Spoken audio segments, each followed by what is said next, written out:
नमस्कार, आप देख रहे हैं न्यूज इंडिया। आपके साथ मैं दीपिका सिंह। करेंगे खबरों की शुरुआत बड़ी खबर के साथ, जहां कार सेवकों पर गोलीकांड के मामले को लेकर स्वामी प्रसाद मौर्य के एक बार फिर से बोल बिगड़ गए। स्वामी प्रसाद मौर्य ने बड़ा बयान दिया। स्वामी ने कहा कार सेवकों को अराजक तत्व, जी हाँ, संविधान बचाने के लिए वो गोलियां चलवाई गई थी जिनसे कार सेवकों की मौत हो गई थी। कार सेवकों पर गोली चलाना कर्तव्य का पालन था। तो देखिए, लगातार स्वामी प्रसाद मौर्य अपने विवादित बयानों को लेकर सुर्खियों में बने रहना चाहते हैं और एक बार फिर से देखिए, कार सेवकों को लेकर बड़ा बयान दिया था। आपको याद होगा किस तरीके से अयोध्या में कार सेवकों की गोली मारकर हत्या की गई थी। यूं कहें कि लगातार सरकार के कहने पर गोली चलाई गई थी। उस वक्त समाजवादी पार्टी की सरकार थी। तभी यहाँ पर स्वामी प्रसाद मौर्य से जब आज मीडिया के सामने मुखातिब हुए हैं और मीडिया ने जब उनसे बात की, तब उन्होंने कहा कि कार सेवकों पर गोली चलाई गई थी जो कि संविधान के अनुरूप थी। तो कार सेवकों पर गोली चलाना कर्तव्य का पालन था। ये तमाम बड़ी बातें कहते नजर आए एक बार फिर से स्वामी प्रसाद मौर्य। तो स्वामी प्रसाद मौर्य हमेशा विवादों में नजर आते हैं।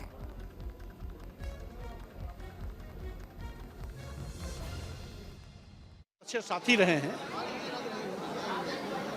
और जिसमें अयोध्या में राम मंदिर पर घटना घटी थी, वहां पर बिना किसी न्यायपालिका के निर्देश के, बिना किसी प्रशासनिक आदेश के बड़े पैमाने पर अराजक तत्वों ने जो तोड़फोड़ की थी, तत्कालीन सरकार ने संविधान की रक्षा के लिए, कानून की रक्षा के लिए, अमन चैन का कायम रखने के लिए उस समय जो गोली चलवाई थी, वह सरकार का अपना कर्तव्य था। सरकार ने अपना कर्तव्य निभाया था। चलिए, इस बीच बड़ी खबर आपको बता दें, कांग्रेस नेता आचार्य प्रमोद कृष्णम का भी बड़ा बयान सामने आया। अखिलेश यादव स्वामी प्रसाद मौर्य पर हमला बोला है। दोनों की कहानी विक्रम वेताल जैसी है। ये प्रमोद कृष्णम ने कहा, स्वामी प्रसाद मौर्य सपा का बेड़ा गर्क करके मानेंगे। मौर्य के बयान से यूपी में बीजेपी को फायदा ही होना है। देखिए, कांग्रेस के नेता आचार्य प्रमोद कृष्णम ने ये बड़ी बात कही है कि बेड़ा गर्क करके मानेंगे स्वामी प्रसाद मौर्य। समाजवादी पार्टी का अखिलेश यादव और स्वामी प्रसाद मौर्य मानो विक्रम बेताल हो, और इस तमाम बयानबाजी का सीधा फायदा बीजेपी को होने वाला है।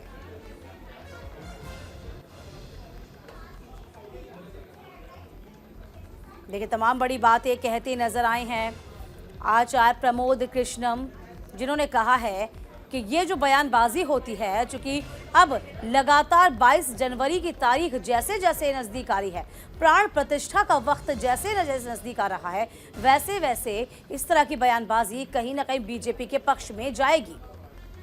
क्योंकि स्वामी प्रसाद मौर्य ने किस तरीके से बड़ा बयान दिया। स्वामी प्रसाद मौर्य ने कार सेवकों के लिए कहा कि उस वक्त जब गोली दागी गई थी, गोली चलाई गई थी, सरकार ने जो फैसला, तत्कालीन सरकार ने जो फैसला लिया था, वो उचित फैसला था। से उनकी पार्टी का बेड़ा गर्क हो रहा है। उनकी पार्टी रोज खत्म हो रही है। अखिलेश जी जानते हैं कि स्वामी प्रसाद मौर्य अगर ऐसे ही बोलते रहे तो उत्तर प्रदेश में भाजपा को आने से कोई रोक नहीं सकता, लेकिन फिर भी पता नहीं क्या मजबूरी है।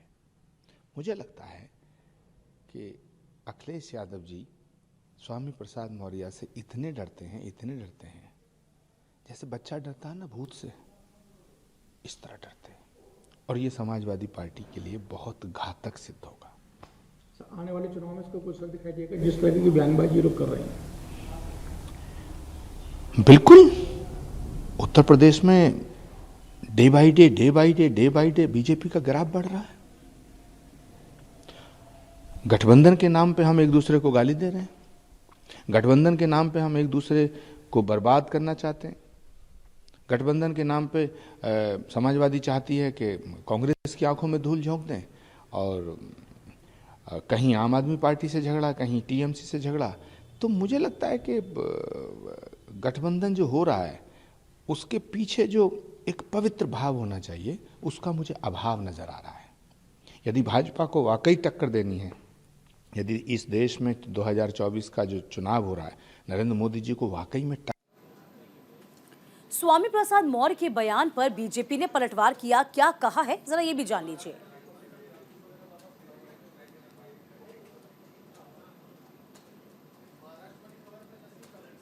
तो अखिलेश यादव, स्वामी प्रसाद मौर्य पर हमला बीजेपी ने बोला है। देखिए, इससे पहले आपको बता दें, आचार्य प्रमोद कृष्णम ने भी कहा था विक्रम और बेताल जैसी जोड़ी है। जिस तरीके से बयानबाजी कर रहे हैं स्वामी प्रसाद मौर्य, इसका सीधा फायदा बीजेपी को होगा। क्योंकि 22 जनवरी तारीख नजदीक है, प्राण प्रतिष्ठा का मौका आ रहा है और कहीं ना कहीं बीजेपी इसे भुना सकती है। हालांकि अब बीजेपी ने भी पलटवार किया। उसमें पूर्व में क्या हुआ था उस पर कोई बयान नहीं देना चाहिए। आज राम मंदिर का निर्माण आदरणीय सुप्रीम कोर्ट के आदेश से हो रहा है और सब उसका सम्मान कर रहे हैं, सबकी उसमें सहभागिता है। और इस तरह का बयान देके समाजवादी पार्टी में भी ऐसे लाखों कार्यकर्ता नेता हैं जो भगवान राम को मानते हैं, जो सनातनी हैं, जो हिंदू धर्म को मानते हैं, उनकी भावनाओं को कोई ठेस न पहुंचाए। और लगातार माननीय राष्ट्रीय अध्यक्ष जी के निर्देश के बाद भी अगर ऐसा कोई काम कर रहा है तो उसको हम नोटिस देनी चाहिए और उसके बाद भी अगर वो स्पष्टीकरण नहीं देता तो उसके खिलाफ कड़ी कार्रवाई कर देनी चाहिए। माननीय राष्ट्रीय अध्यक्ष जी से ऐसी मांग करता हूँ कि उनको नोटिस दिया जाए और अगर वो नोटिस का जवाब संतोषजनक नहीं देते हैं तो उनके खिलाफ अब कार्रवाई कर दिया जाए। ऐसी समाजवादी पार्टी के लाखों कार्यकर्ताओं की भावनाएं हैं। उसमें पूर्व में क्या हुआ था उस पर कुछ चिन्मयानंद महाराज की कथा प्रवचन का कार्यक्रम 8 तारीख से चल रहा है और इस अयोध्या धाम में भगवान श्री राम की जन्मभूमि में इस समय पूरा वातावरण सनातन संस्कृति के पराभाव, वैभवशाली संस्कृति के ऊंचाइयों को छूता हुआ नजर आ रहा है। लोग उत्साहित हैं, आनंदित हैं और सब लोग उस क्षण का इंतजार कर रहे हैं जब 22 तारीख को अयोध्या की पावन धरती पर भगवान राम की विराजमान होंगे अपने मूल घर में और प्राण प्रतिष्ठा कार्यक्रम आदरणीय प्रधानमंत्री के कर कमलों से संपन्न होगा। उसी के क्रम में यहाँ विभिन्न सांस्कृतिक कार्यक्रम, धार्मिक आयोजन, आध्यात्मिक कार्यक्रम, प्रवचन, भजन, कीर्तन जगह जगह शुरू होते हुए नजर आ रहे हैं। लोग भावुक हैं, लोग आत्मीय लगाव के साथ यहाँ आ रहे हैं। मुझे लगता है कि विवादित बयानों के लिए बयानवीर हो गए हैं स्वामी प्रसाद जी और ईश्वर से कामना करेंगे भगवान राम जी उनको सद्बुद्धि दें ताकि उनका जीवन का कल्याण मोक्ष हो सके। आए दिन वो कोई न कोई विवादित बयान देने का काम लगातार कर रहे हैं और बस मैं तो यही कह सकता हूँ कि ईश्वर उन्हें सद्बुद्धि दे। बढ़ेंगी खबरों में आगे। स्पीकर के फैसले से पहले शिंदे का बयान सामने आया, बहुमत हमारे पक्ष में होने की पूरी उम्मीद है। एकनाथ शिंदे ने कहा है इलेक्शन कमीशन का पहले ही हमारे पक्ष में फैसला आ चुका है और इसके बाद आपको बता दें फैसला आने के बाद ही जवाब दिया जाएगा। पार्टी का नाम चिन्ह हमारे पास है। शिंदे तमाम बातें कहते नजर आए हैं। तो फिलहाल देखिए, आज का दिन बेहद खास है चूंकि स्पीकर के फैसले पर ही सबकी निगाह टिकी हुई है। और इससे पहले आपको बता दें एकनाथ शिंदे ने तमाम बातें कही हैं कि किस तरीके से शिवसेना पार्टी का नाम उनको मिला हुआ है। और इसी के साथ देखिए, अब जो आगे फैसला होगा वह भी हमारे पक्ष में होगा।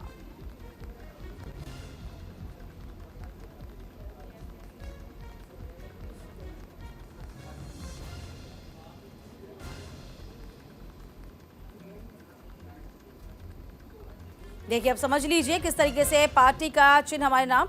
और इसी के साथ देखिए, आपको साफ तौर पे बता दें कि 39 बागी विधायकों को अयोग्य ठहराने के लिए केस चला था और लगातार इसकी जानकारी आप तक हम साझा कर रहे हैं। शिंदे गुट ने भी उद्धव ठाकरे के साथ बच रहे हैं। 14 के खिलाफ याचिका दायर की है। तकरीबन 1.5 साल पहले शिवसेना में बड़ी बगावत हुई थी। उद्धव ठाकरे के 14 विधायकों को अयोग्य ठहराने के लिए याचिका दायर की गई थी। सुप्रीम कोर्ट ने फैसले करने का अधिकार विधानसभा अध्यक्ष को सौंप दिया था, यानी कि अब अध्यक्ष ही इसका फैसला करेंगे। करीब 1.5 साल पहले आपको बता दें शिवसेना में बड़ी ये बगावत हुई थी और उसका सुर साफ तौर पर दिखाई दिया था। एकनाथ शिंदे के नेतृत्व में कुल 39 विधायक बागी हो गए थे। ये आपको याद होगा, तभी से ये भी कहा गया था कि बीजेपी के साथ मिलकर इन्होंने सरकार बनाई थी। बाद में एकनाथ शिंदे को मुख्यमंत्री बना दिया गया था। इधर शिवसेना में उद्धव ठाकरे गुट ने सुप्रीम कोर्ट का तब दरवाजा खटखटाया था। 39 बागी विधायकों को अयोग्य ठहराने के लिए कोर्ट में केस चला था। तो फिलहाल आपको बता दें दें कि ये जो कोर्ट केस चला था इसमें क्या हुआ कि शिंदे गुट ने भी उद्धव ठाकरे के साथ बच रहे 14 के खिलाफ याचिका को दायर कर दिया। उद्धव ठाकरे के 14 विधायकों को अयोग्य ठहराने की याचिका दायर की गई थी। सुप्रीम कोर्ट ने फैसला करने का अधिकार विधानसभा अध्यक्ष को सौंप दिया था।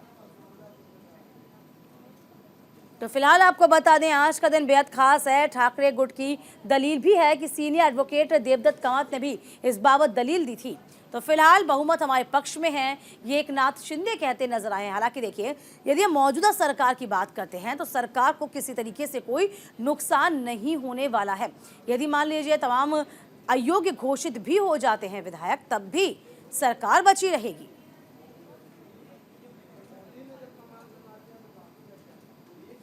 आप समझ लीजिए, सीनियर एडवोकेट देवदत्त कामत ने इसकी दलील दी थी। ठाकरे गुट की दलील भी हम आपको दिखा रहे हैं। क्या कुछ कर रहा है ये भी जान लीजिए आप, किस तरीके से एकनाथ शिंदे और बागी विधायक जो है अयोग्य ठहराने की मांग तब ठाकरे गुट ने की थी। ये दलील दी गई थी कि हमें धोखा दिया गया है। ये साफ तौर पे कहा गया था। संविधान की 10वीं अनुसूची के तहत ये मांग की गई थी। इसी सूची का हवाला ठाकरे गुट की ओर से तब दिया गया था। इसके अलावा आपको बता दें, शिंदे और शिवसेना के 38 विधायक 20 जून 2022 को मुंबई से बाहर जाने का आरोप उन पर लगा था। इसी के साथ आपको बता दें कि महाविकास अघाड़ी की सरकार गिराने में बीजेपी की मदद लेने का भी आरोप कहीं ना कहीं ठाकरे गुट ने लगाया और यही दलील भी दी गई थी। इसके अलावा आपको बता दें, वकील महेश जेठमलानी ने 2018 में हुई पार्टी की चुनाव को फर्जी तब करार दे दिया था। इसी के साथ देखिए शिंदे गुट की क्या दलील रही। उन्होंने भी ये कहा कि दलील दी कि 2018 में चुनाव हुए ही नहीं थे, ये शिंदे गुट ने दलील दी थी। अभी तमाम बातों को आगे रखा गया। इसके अलावा जेठमलानी ने 2018 का एक पत्र दिखाते हुए कहा था कि इस चुनाव आयोग के पास भेजा गया, यानी कि जो पत्र है, जो खत है, उसे चुनाव आयोग के पास भेजा गया है, लेकिन आयोग ने इसका संज्ञान तब नहीं लिया था। ये तमाम बातें शिंदे गुट की ओर से कही गई थी। ये तमाम दलीलें कोर्ट के समक्ष प्रस्तुत की गई। इधर महाराष्ट्र की सियासत पर सभी की निगाहें टिकी हुई हैं। 1.5 साल पहले 2 धड़ों में बटी शिवसेना में छिड़ी कानूनी लड़ाई अब अपने अंजाम के करीब पहुंचती नजर आ रही है। हालांकि इस सुनवाई के बाद कोई अप्रिय घटना न घटे, कानून की व्यवस्था पैदा ना हो, ये तमाम चीज़ों का ख्याल रखा गया। इसी के लिए मुंबई के विभिन्न इलाकों में पुलिस बल को तैनात भी किया गया था। आपको बता दें, इसी को लेकर हमारे सहयोगी शुभम पांडे की एक खास रिपोर्ट भी जरा जानिए।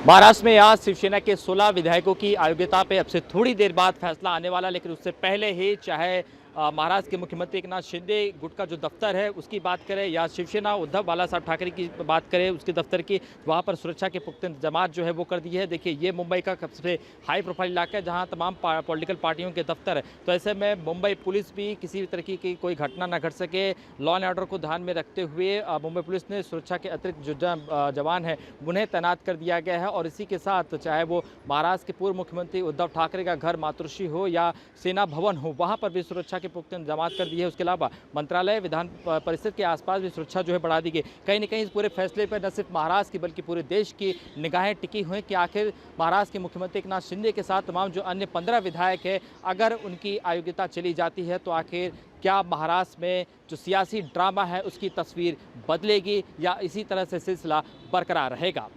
न्यूज़ इंडिया के लिए मुंबई से शुभम पांडे। चलिए बढ़ते हैं खबरों में आगे। वाइब्रेंट गुजरात का जिक्र करते हैं। वाइब्रेंट गुजरात समिट के 10वें संस्करण का आज आगाज किया गया। पीएम मोदी ने वाइब्रेंट गुजरात समिट का उद्घाटन किया। सम्मेलन में 34 देश, 16 संगठन शामिल हुए। अब तक 9 बार हो चुका है समिट का यह आयोजन। वाइब्रेंट गुजरात समिट में पीएम मोदी ने कहा कि अगले 25 साल के लक्ष्य पर काम किया जाना है। पीएम मोदी ने तमाम बातें कही। अगले 25 साल भारत का अमृत काल रहा है। अमृत काल में पहला वाइब्रेंट गुजरात समिट होना है। भारत को विकसित बनाने का लक्ष्य निर्धारित है। भारत यूएई संबंध मजबूत होंगे और आत्मीय होंगे। पीएम मोदी ने कहा, भारत का यूएई पर पूरा विश्वास भी है। गर्मजोशी से भरा ये सेमिनार रहा। फूड पार्क पर भारत और यूएई में समझौता भी हुआ है। हर क्षेत्र में तेजी से विकास हो रहा है। प्रधानमंत्री मोदी तमाम बातें कहते नजर आए।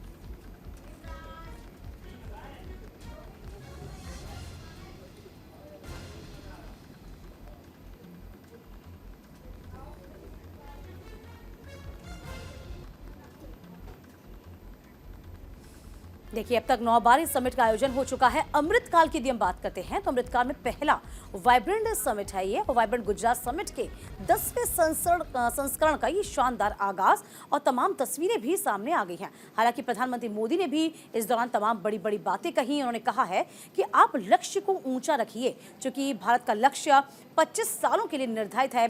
5 ट्रिलियन इकोनॉमी बनने का लक्ष्य निर्धारित किया गया, उस पर ही काम कर रहे हैं। विकास के पथ पर देश आगे बढ़ रहा है और सबसे बड़ी बात यह है कि देश पर तमाम अन्य देश भरोसा जाहिर कर रहे हैं, जिसकी झलक हमने G20 में देखी थी। और देखिए, ये तमाम तस्वीरें भी सामने आ गई।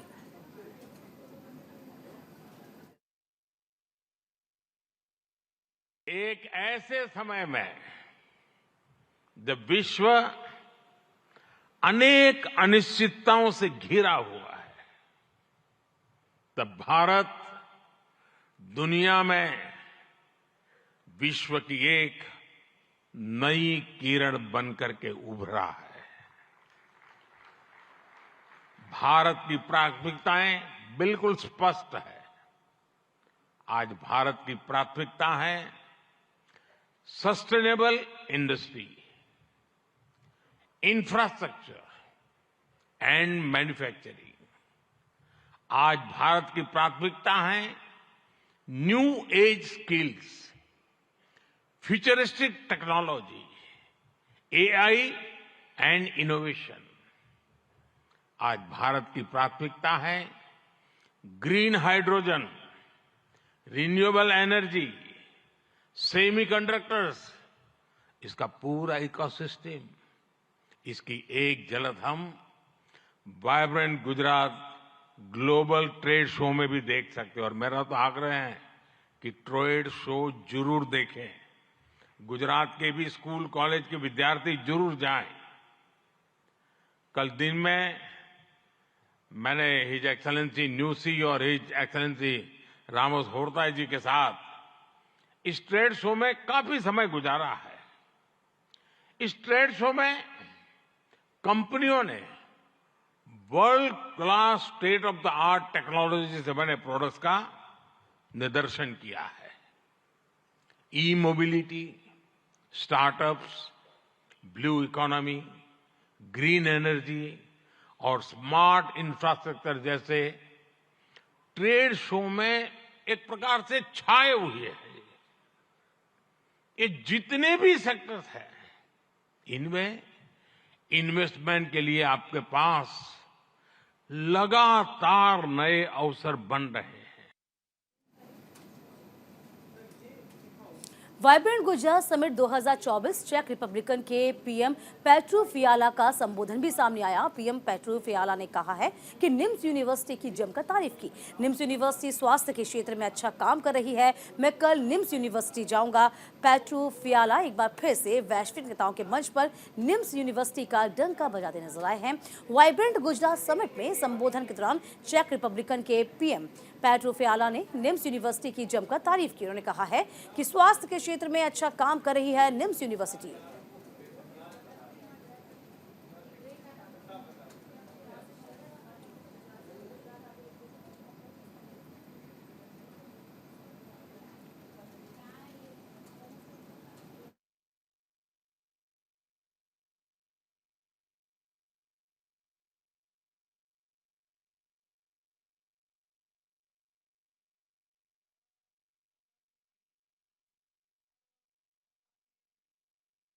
Will visit the NIMS University in Jaipur.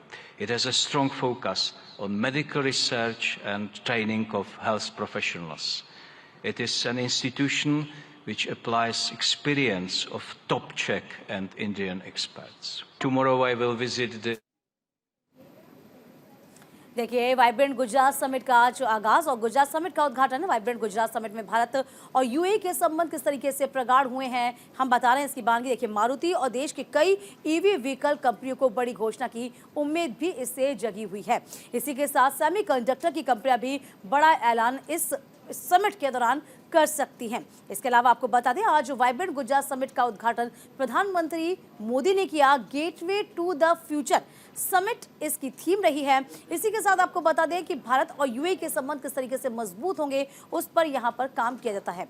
Summit आपको बता दें कि 10 से 12 जनवरी तक चलेगी। इसके बाद तमाम लोगों के लिए भी इसे खोला जाएगा। समिट की थीम रखी गई है गेटवे टू द फ्यूचर। यदि हम बात करते हैं माइक्रोसॉफ्ट की और नेस्डेक की, गूगल की, सुजुकी की, कि तमाम सीईओ इसमें शामिल हुए हैं।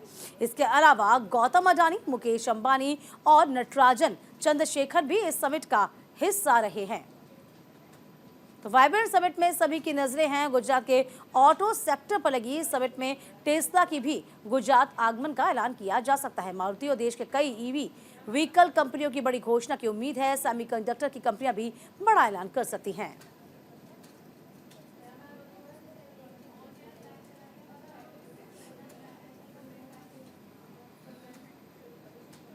तो फिलहाल देखिए, पेट्रोफियाला का संबोधन भी सामने आया, जिसमें निम्स यूनिवर्सिटी की वे जमकर तारीफ करते नजर आए हैं। ये भी कहा कि जयपुर जाएंगे। और इसी के साथ साथ देखिए, स्वास्थ्य के क्षेत्र में और शिक्षा के क्षेत्र में यूं कहें आयामी विकास निम्स यूनिवर्सिटी देश का कर रहा है और देश के विकास में सहयोग कर रहा है। और जमकर तारीफ की गई है चेक रिपब्लिकन के द्वारा। चेक रिपब्लिक के पीएम फियाला ने जमकर तारीफ करते हुए वे नजर आए हैं।